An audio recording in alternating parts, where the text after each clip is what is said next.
Prologue. Don't cry because it's over. Smile because it happened. Dr. Seuss. My husband and I arrived in Cairo the day 62 tourists were massacred in Luxor. We were on our honeymoon. Most countries sent a few 747s to evacuate their nationals. For some reason, the United States did not. When I called the embassy the next day, I was told not to consider traveling into Upper Egypt. That was all they recommended, and I really wasn't going to have any of that. I had wanted to explore the Valley of the Kings my whole life, so we were going to forge ahead no matter who or what got in our way. The next morning, I woke up with numbness in my left hand. I thought I had just slept on it funny, but it continued to get worse. After 10 days in Egypt, I was numb down my whole left side, was having trouble holding my head up, and was finding it difficult to walk. We cut our honeymoon short. As soon as we landed in Los Angeles, we went straight to the acute care department of the local university hospital. After being admitted for a few tests, I was told I had demyelinating disease, whatever that was. A few years later, I was diagnosed with multiple sclerosis. By the time we returned home from Cairo, I was having trouble moving properly. I couldn't feed myself or feel my feet on the ground or my head on the pillow. The steroids I had been prescribed resulted in horrendous nightmares and side effects. It was often easier to stay up all night watching documentaries on the atrocities at Auschwitz than to try and sleep. The medicine made me very agitated, and my cheeks blew up like those of a little chipmunk. I grew a moustache, and the lining of my mouth sloughed off.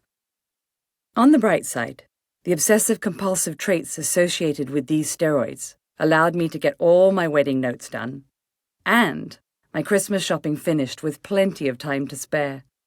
I was a newlywed, and this was supposed to be the happiest time in my life. But instead, I felt terrible. I was scared and confused. Illness is an odd thing, especially when the disease strikes a relatively young person.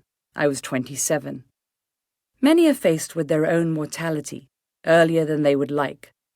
Some of my friends had trouble knowing how to be there for me, and others just couldn't be. It's all very awkward. This was my first major flare-up, and after coming home from the hospital, I had to take time off work. I was working in the admissions office of one of the largest, most elite universities in California, the University of Southern California, USC. It was December, and the first large wave of student applications had just come in. People at work had been worried when they found out we had arrived in Egypt the day of the massacre, and were even more concerned when they heard I was sick. We had very few answers at the time, so people really did not know what to do. But then I got a call from the Grand Poobah at work, a wonderful man by the name of Joe Allen.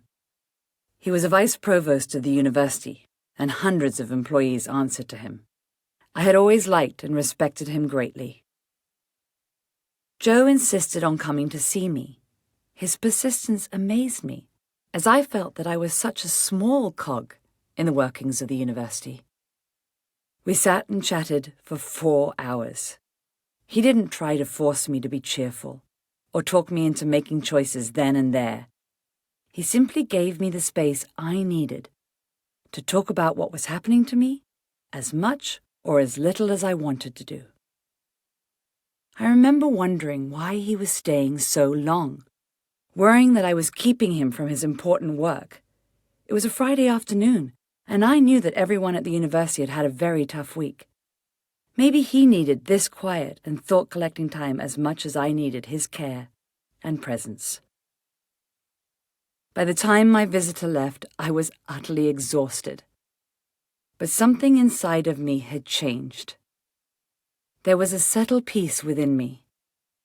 I reflected on our conversation and the time we had spent together, and I can still clearly remember thinking, I must be worth something if he came to visit and stayed with me that long.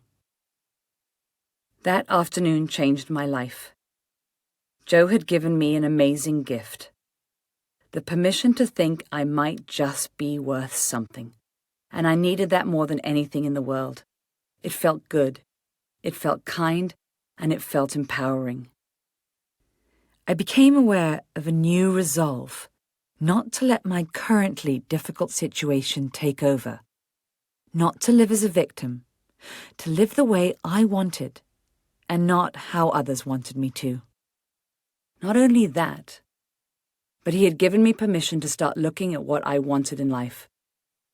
I hold on to that to this day. Really, all Joe had done was visit me over a cup of tea. Yet this had made all the difference. 3 years later, Joe had a stroke and died at the age of 53. Anytime I tell this story, think of him or think about where my whole journey began, I am brought to tears.